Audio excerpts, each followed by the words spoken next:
Diabetes Connections is brought to you by OneDrop, created for people with diabetes by people who have diabetes, and by Dexcom. Take control of your diabetes and live life to the fullest with Dexcom. This is Diabetes Connections with Stacey Simms. This week, if you live with type 1 diabetes, you have about a 10-fold chance of developing celiac. And there's a lot of overlap in the communities, including how hard it can be to get a diagnosis. Anne Campanella went for years knowing something was wrong with her daughter until she finally found a doctor who took her seriously. I mean, he listened to me, which was wonderful for the first time. I was not a nervous mom or, somebody who was just like, oh, she's always got some issue with her child, but the child's fine. So it was just great to have somebody listen and go, yes, you're right.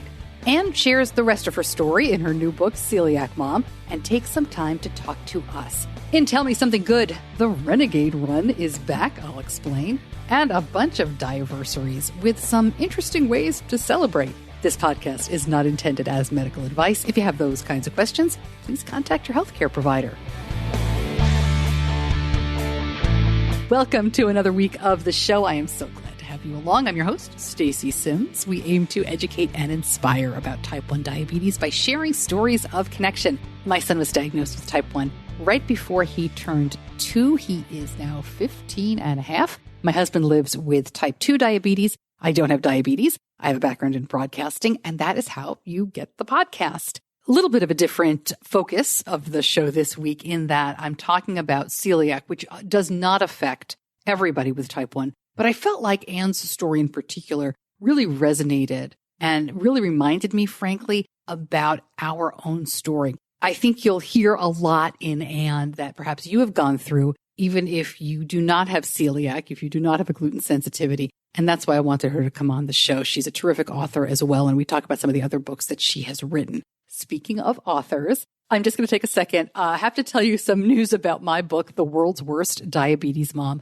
Huge thank you to those of you who have told a friend about this, who've purchased the book and then posted it somewhere on Facebook. Because, with the book tour being totally canceled this year, it really changed what we had expected. Although, gosh, I got to say, I'm so grateful. I'm going to knock some wood here. It's just been going great. We already hit the year-long sales goal a couple of months ago. I mean, it's very exciting stuff, but that's not why I'm bringing it up. I'm bringing it up because I just want to mention the Book to Clinic program. That is something new and different that I started earlier this year. I had pediatric endocrinologists and CDEs, certified diabetes educators, ask me about the book because a couple of groups purchased books and provided them to their local peds endo clinic so that a newer diagnosed family would get a free copy of the book. I mean, how cool is that? I kind of wish I'd thought of it. I didn't. But once I saw it, I knew we could help. I have some wonderful sponsors who have signed on to make this work. Most recently, I want to give a big thank you to Glucose Revival. They make the Thrive necklace.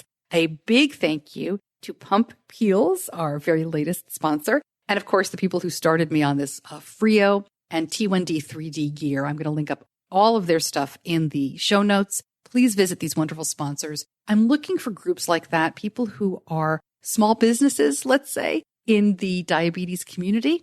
And this is a very affordable way to get your message out. And of course, I'm now in the position where we're looking for clinics as well. So if you're a healthcare provider listening, if you see families touched by type 1, we want to give you some free books. So please reach out and let me know. You can find me on social media, of course, Stacey at diabetes-connections.com. Okay, let's talk about celiac in just a moment. But first, Diabetes Connections is brought to you by OneDrop. And it is so nice to find a diabetes product that not only does what you need, but also fits in perfectly with your life. OneDrop is that. It is the sleekest looking and most modern meter my family has ever used. And it's not just about their modern meter setup. You can also send your readings to the mobile app automatically and review your data anytime. Instantly share blood glucose reports with your healthcare team. It also works with your Dexcom, Fitbit, or your Apple Watch. Not to mention their awesome test strip subscription plan. Pick as many test strips as you need, and they will deliver them to your door. OneDrop, diabetes care delivered. Learn more. Go to diabetes-connections.com and click on the OneDrop logo. My guest this week is the author of Celiac Mom, and full disclosure, she's a friend of mine. Formerly a magazine and newspaper editor, Ann Campanella is the author already of 2 memoirs and 4 collections of poetry. Her first memoir, Motherhood, Lost and Found, has won numerous awards, and it was named one of the best Alzheimer's books of all time by Book Authority. I've known Ann and her husband Joel and their daughter Sydney since our kids were young. Of course, I knew Sydney had celiac, but I never knew the story behind her diagnosis. And it turns out she was diagnosed the same year that we found out Benny had type 1 diabetes. Now, look, obviously everybody who listens to this show and lives with diabetes doesn't live with celiac, thankfully, but there is a lot of overlap here in terms of having to advocate for ourselves, to trust our gut, no pun intended there, and to transition to a new type of life after diagnosis. So real quick, just to make sure we're all on the same page here, if you don't know, celiac disease is a genetic autoimmune disease. It's not a food allergy. It does cause damage to the small intestine. It interferes with the absorption of nutrients. It is a serious deal. It's not a joke. I think that's another overlap that we have with diabetes and celiac, that people just don't take it seriously. I was really happy to talk to Ann. So here's my chat with author Ann Campanella. Ann, thank you so much for joining me. This is going to be so much fun. It's nice to talk to a friend for the show. Absolutely. I'm so excited. You know, I was struck reading Celiac Mom, how difficult the beginnings of this story are. And I want to talk about that and how you got to the great place where you are now. But let me start by asking, what prompted you to write the book in the first place? Well, I think one of the reasons that this book just poured out of me was because, as you said, I don't think most people had any idea what I was living through. And, you can talk about, oh, I wasn't getting sleep. Oh, my baby was not happy. She was crying. And people just sort of pat you on the head and go, oh, you're a new mom. Everything will be fine. But writing the book was a way to go, I want to get this whole story out really for others who may be coming after me and experiencing this. So let's talk about what happened early on. As I said, even having known you, and I know Sydney as the healthy, happy Sydney that she is now. Yes. What were those signs? Oh, my goodness. Probably the first one was, as a baby, she did not sleep. Everybody around me who had new babies, they were like, oh, my baby's sleeping 12 hours a night, 11 hours a night, 14 hours a night. Sydney would barely sleep 6 to 8 hours, and then I could not get her to nap.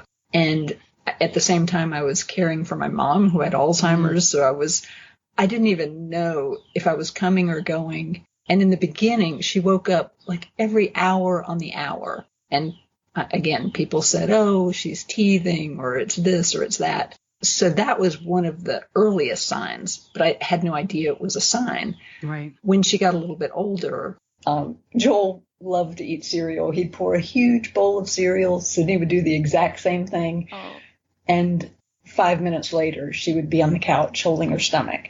In addition, I could see that she was bloated most of the time, and she had these teeny little arms and legs and this big stomach. And I thought, is she eating too much? Was that big bowl of cereal more than she should eat? And as a new mom, I just had no clue. Was this normal? Was this not? But then as she got even older, I knew that something was really wrong because she wasn't growing properly. She was basically head and shoulders shorter than all of her classmates. All of her friends would be growing, by inches, and she was barely, she was in the same clothes for like 3 years. So those were some real good signs.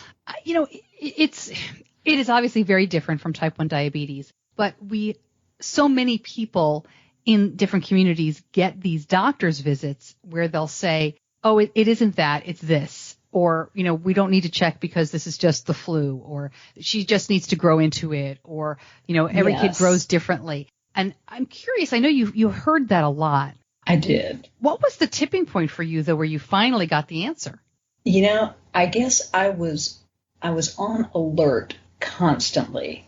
And I loved my family practice doctor. She was fantastic with so many things, but she just didn't have the knowledge about celiac. And Sydney also had, one of her symptoms was constipation. And that's sort of opposite of what a lot of kids have. They have diarrhea. So that didn't tip her off to it. Every single visit, I would ask, I would talk about stuff. I was also searching on the internet, day after day, when everybody went to bed. For the short time Sydney was asleep, I'd be checking things out. But I actually had a friend who had, I think it was her niece, had growing issues. She knew Sydney. She had known her as a baby, and she would hear me talk about my concerns. And she said, Anne, there is, a doctor in Charlotte who can deal with some of these things. He was an endocrinologist, and there were various factors that she felt like it might be worth seeing him. And as soon as I got that information, I was like, we are going to that doctor. And he is the one who very quickly, he listened to me, which was wonderful for the first time. I was not a nervous mom or, somebody who was just like, oh, she's always got some issue with her child, but the child's fine. And so it was just great to have somebody listen and go, yes, you're right. If this isn't dealt with, she's going to be 4'8". And thank goodness he was able to rule things out. And then he sent me to a pediatric gastroenterologist who did an endoscopy. And that is what set us on the course to know for sure that she had celiac. We had blood tests done, and the blood tests were so borderline that they did not show anything definitive. So that was something that was just dismissed. But once she had the endoscopy, the doctor said she had severe scarring. So even though the blood test, which everybody's like, oh, just get a blood test, you'll find out, that did not give us the information we needed. The endoscopy told us everything, and that they took samples of her small intestine. And the doctor knew from the moment he got in there and started looking. He didn't even have to wait for the test. He's like, she's got celiac. Obviously, look, you and I are not doctors. We can't give medical advice.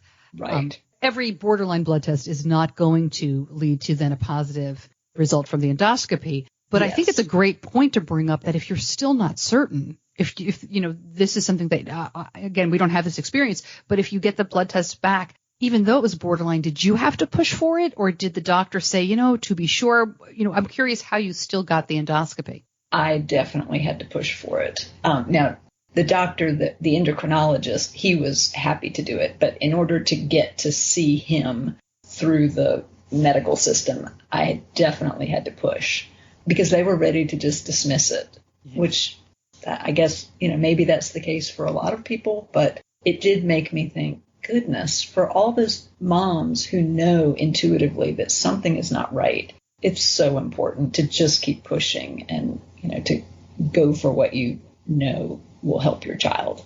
So tell me about the transition. Obviously, when you get a diagnosis, we want to help our kids. We want to do what's best for them. But I laughed out loud when I read in your book, and here's a quote from it. She says, "I have never been a cook. In fact, Joel, her husband, and I survived for years on a diet of microwave dinners and takeout food."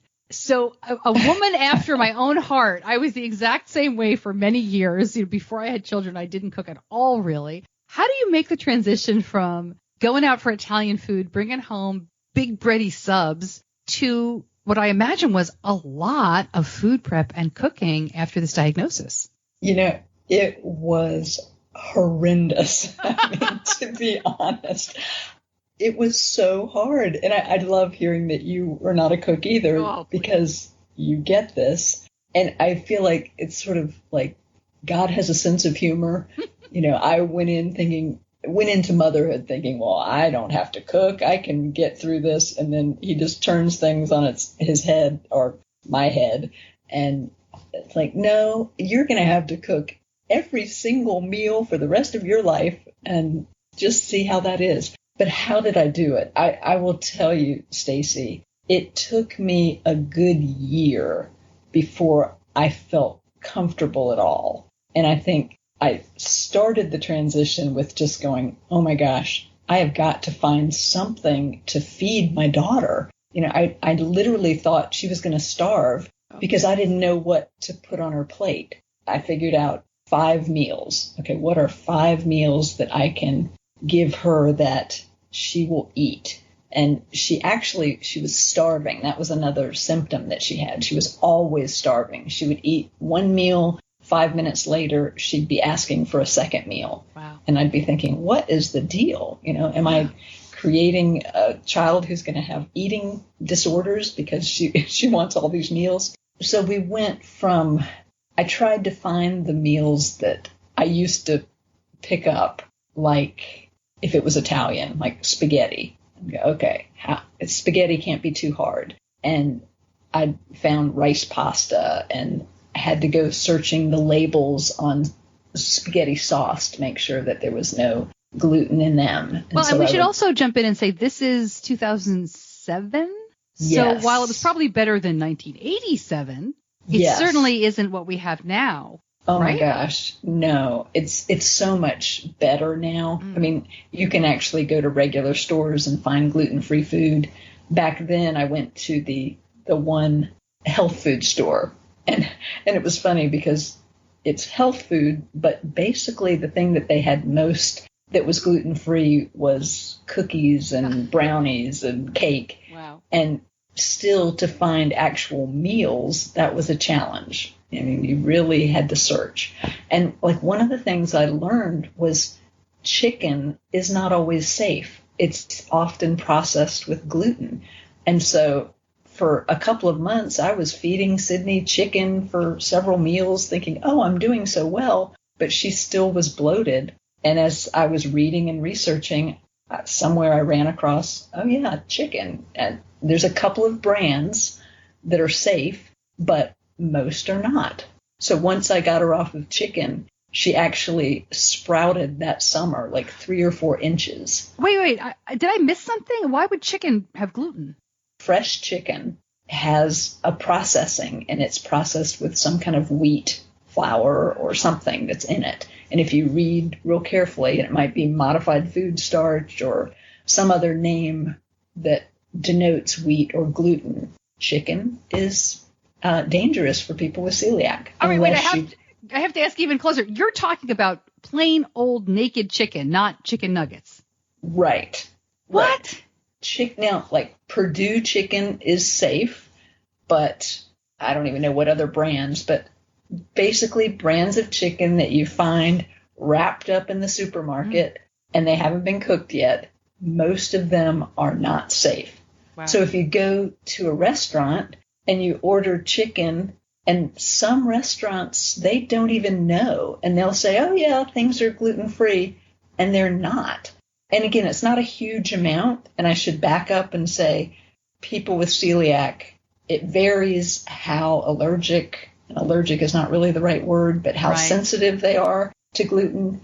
But for Sydney and most other people with celiac, the tiniest crumb will set off an allergic reaction, or the reaction that causes the immune system response. That's amazing. Who would think? So what were your 5 meals? Do you remember? I can't imagine you'd ever forget. Oh, my gosh. Well, it's funny because we've branched out since then. Oh, yeah. But spaghetti was probably 3 of them, which is sad to say. And when Sydney started going to school, because I'm not a cook, I would just make a huge pot of spaghetti and feed her meals of spaghetti like for lunch. And it was so sad. Poor child. But spaghetti was one. Chicken pot pie. That was like my big thing. But I would make 2 of them at once, and I could find gluten-free pot pie crusts for the bottom. And then I would just dump chicken and broth and vegetables into the pot pie. So it was not like this fantastically good tasting pot pie, but it was decent, and Sydney loved it because she didn't know any better. And then I would roll out a crust made from like rice flour. So that was one. And what else? Hamburgers. I could get Joel to cook hamburgers on the grill, and I would just steam up some vegetables. I did have a chicken and rice meal that was my mom's, and I just changed a few of the ingredients. That about covers it. Maybe scrambled eggs. That was another really easy one. So what happened to her once she started eating gluten-free? You had to have seen a big physical change. Oh my gosh. The change was incredible. And it made me feel like no matter what I had gone through, it was worth it. She went from being this child, and I didn't even know that this was not normal, but she went from this child who would hang out on the couch, reading all the time, doing puzzles, being very sort of quiet, to somebody who would run around the house. She couldn't wait to get to the park. She had so much energy. Her face went from this pale expression where her eyes look bruised to this sort of just a constant joyful quality in her face and in her skin. And then her growth was just incredible. She went from being so tiny to just being normal sized. She's not super tall now, but she's within the normal range. She's 5'3". And she started playing basketball. She had energy to do things. We used to take her to the park before this, and we'd bring her bike and she'd ride for a little bit and be like, I'm tired, I want to stop. She just was irritable. Oh, the other thing, the biggest thing, she slept. The first day that I was able to eliminate all the wheat from her diet, she slept through the night for the first time. Did you sleep? Well, actually, I didn't, because I was so used to waking up. Right. And I went and checked on her, is everything okay? But I was gradually able to sleep, which was just oh my goodness, this was amazing. So that was probably the most wonderful, other than everything else was wonderful too. But to have her sleeping and just thinking, oh my gosh, her body is working normally now. Wow. And it was incredible how quickly that happened.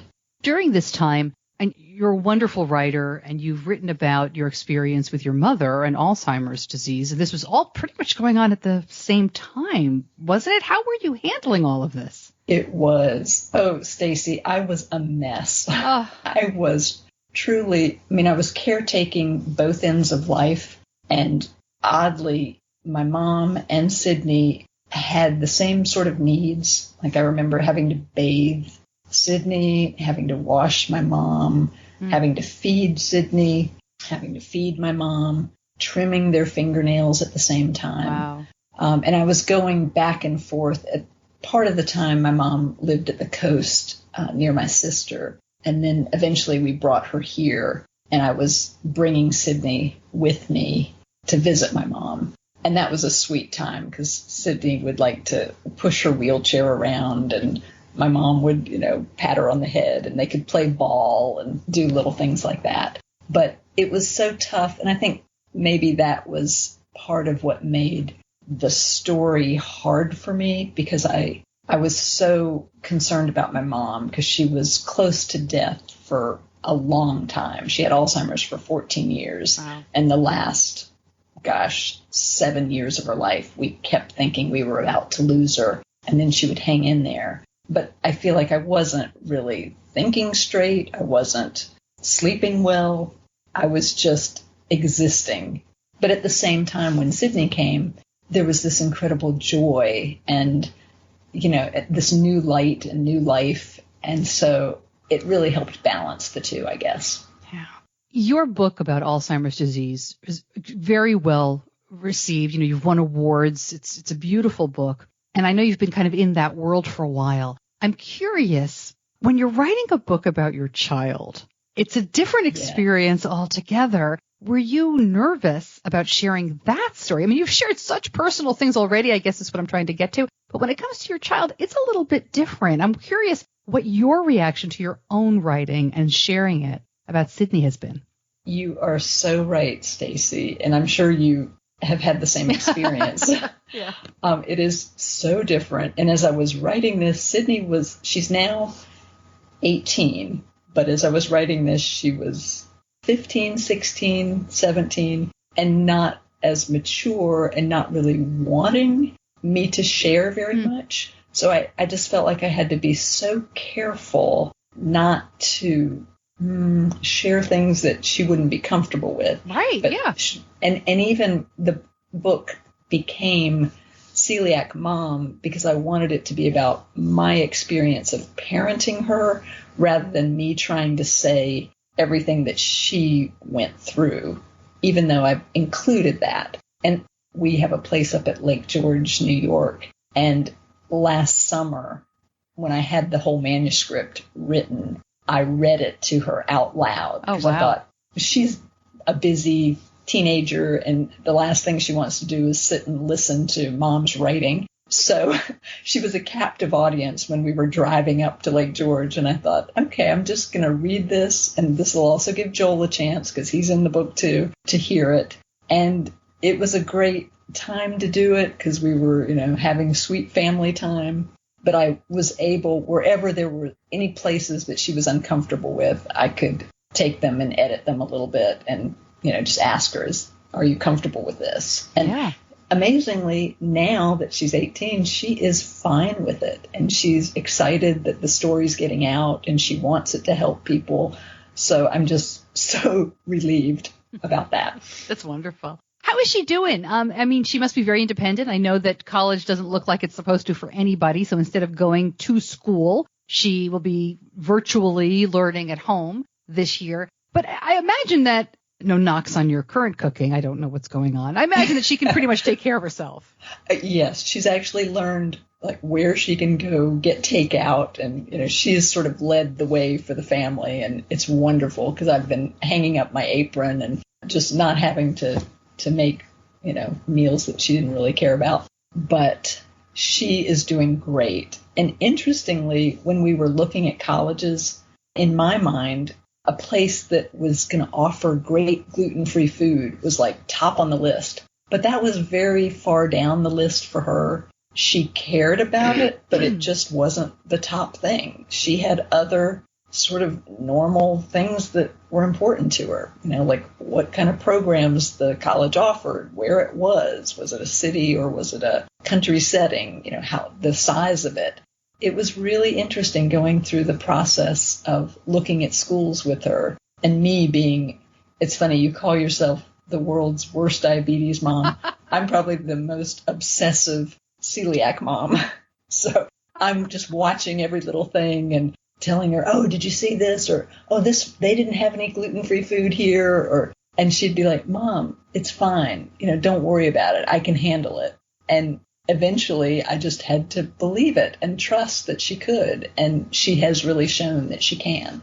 That's fantastic. Before I let you go, any advice for families who are newer diagnosed with celiac and listening? Because I've got to imagine, just as you have already said, it's a devastating diagnosis. You're so happy to know what's going on, but you really do have to change everything about how you eat, and even, down to household appliances, things like that. I assume, right? You have to get rid of your toasters that you've been using? Yes, new toaster oven. Yes, we went through our cabinets, took everything out and had to replace. I would basically say to take it in steps and stages because it is overwhelming. We were basically wedded to wheat, my husband and I, and to suddenly step back from that was huge. And it's really a grief process because, every single thing in life seems like it's connected to food. And to suddenly think, oh, we can't eat our favorite stuff. We can't do this. If you can find support, if you can find even one other person who is going through this. For me, as a writer, I always love to read books, and I love memoirs because they do take people through, the real experience of somebody's life. So there's that, but finding a real person, a friend. Once Sydney had one friend who didn't eat gluten. It just made a world of difference because she was no longer alone in it. So those are some steps. As far as the cooking, there are websites and there are so many more resources than there used to be. So many restaurants do offer gluten-free menus, and some are safe and some are not. I would suggest reading the reviews to make sure that people who have celiac feel safe with them. But gosh, find somebody who can kind of hold your hand as you take those steps. Well, Anne, thank you so much for sharing your story. I really, I knew some of it having known you, but, to hear the whole thing is just remarkable. I'm so glad you wrote it. I know it's getting a great reception. So thanks for talking to me today. It is totally my pleasure, Stacey. Just enjoyed it so much.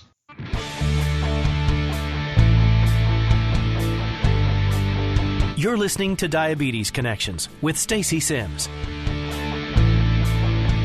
More information about Celiac Mom and about celiac in general over at diabetes-connections.com. And I know as you listen, you probably have more resources too. So if you're in a good celiac Facebook group, if you've got good supportive resources for us, please let me know. You can post it in Diabetes Connections of the group or just message me and I'll pass it along. But I think just like there's a really great diabetes community, I know there's a wonderful celiac community as well that can help. So I'd love to get the word out about that as well. Tell me something good coming up in just a moment. But first, Diabetes Connections is brought to you by Dexcom. And we have been using the Dexcom G6 since it came out. Boy, it's more than 2 years ago now. It's amazing. The Dexcom G6 is now FDA permitted for no finger sticks for calibration and diabetes treatment decisions.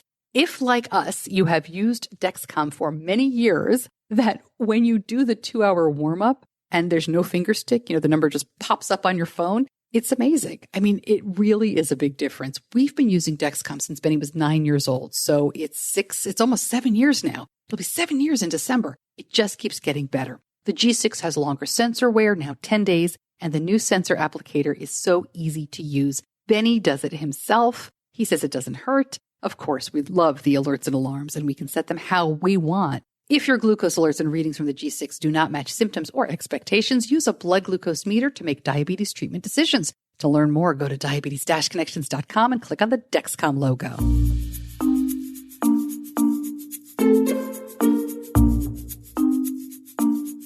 Tell me something good this week. I want to let you know about an event. We talked to these folks a couple of years ago about the Renegade Run obstacle course race.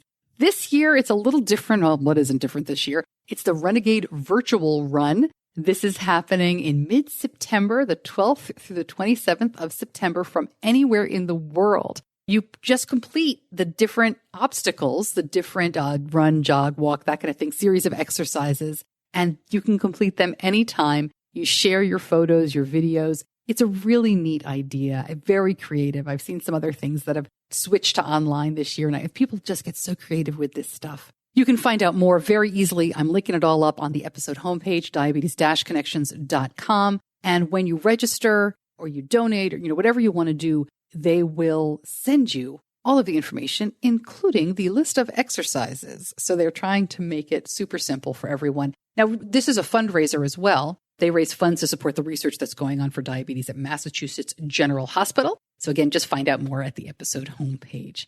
We have a lot of diaversaries to talk about. We had a woman, I'll get to her in just a second, Christina, posted about her diaversary earlier this month in the Facebook group. And then a bunch of other people chimed in. But the funny part about this post that Christina started, it's all about soda or pop or whatever you call it, Coke. It's actually about Pepsi for her.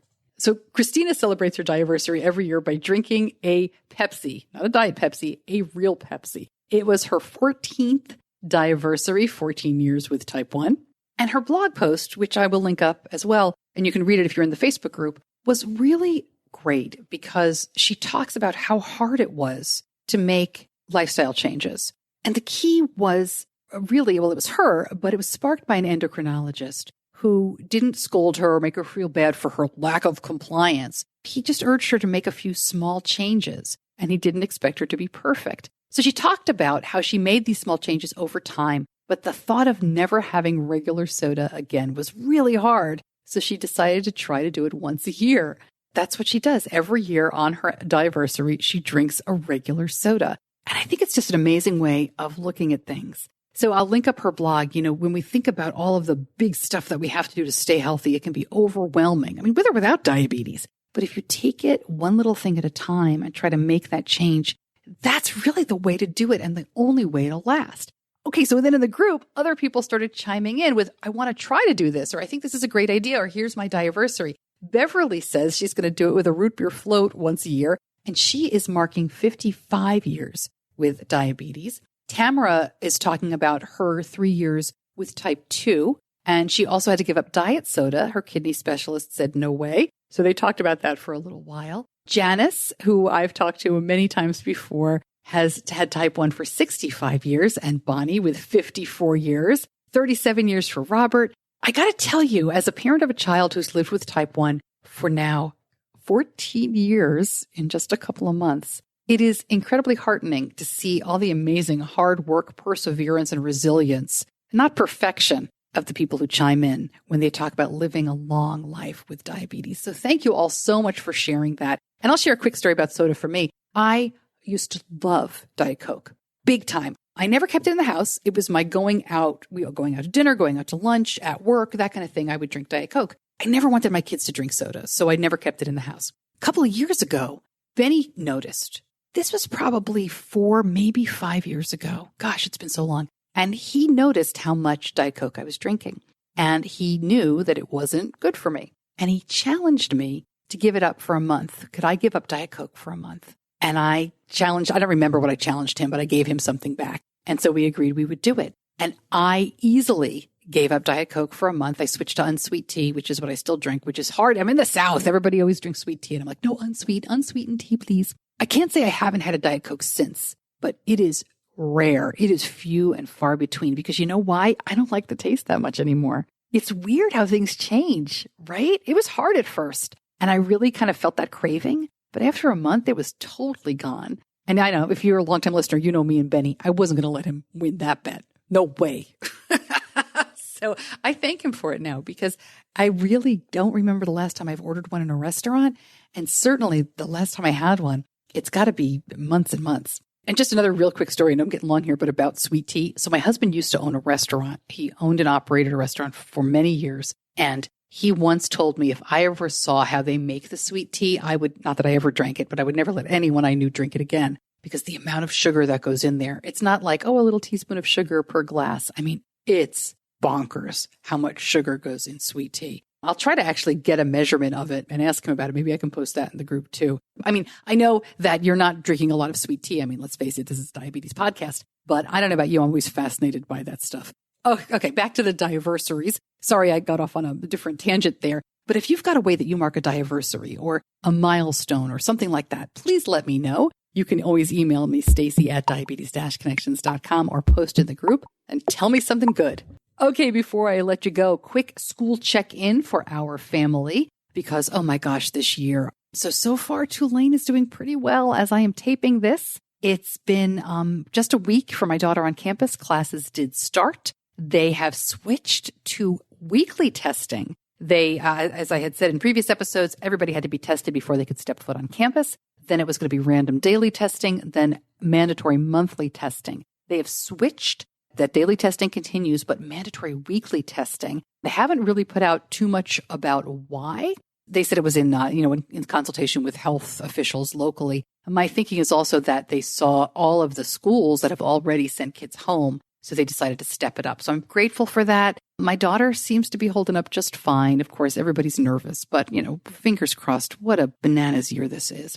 In terms of online school, Benny's ginormous school district with 150,000 kids is virtual. And he is doing just fine. He just, as I'm taping, he knocked on the door and said, I'm going to take a walk. He has a half-hour lunch period, and he decided to get out of the house for a little while and get off the screen, and I'm grateful for that. But he seems to be doing as well as can be expected. He's a sophomore in high school. He's got some really hard classes this year. He's got an AP class. I am optimistic, but he's a self-starting kid, and I think that he'll do fine. But gosh, there's so many kids to worry about this year, and my local district is doing a fundraiser for hotspots and computer access, and it's really hard this year. So my heart does go out, and we're going to do what we can to help out. I give Benny a really hard time, but I'm proud of him. And diabetes-wise, I think we're going to see the numbers go up a little bit. It's not for the reason you think. He's not stressed out about school, but it is because he was sleeping through breakfast and often sleeping through lunch. And so we were in that nice steady range of, he'd wake up at 90.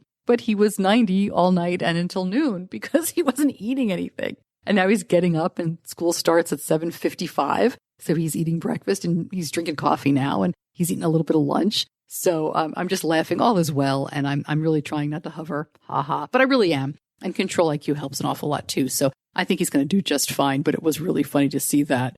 If you sleep through your meals and you don't have to bolus for them, there's a lot less room for error. And supposedly we will have a 504 meeting with the counselor at some point. That should be interesting. I will let you know what the heck that entails when we have virtual at-home school. But I understand there still need to be accommodations. I'm not joking about that, but I am fascinated to see how it goes. All right. Thank you to my editor, John Buchanan from Audio Editing Solutions. Thank you so much for listening. I'm Stacey Simms. I'll see you back here next week. Until then, be kind to yourself.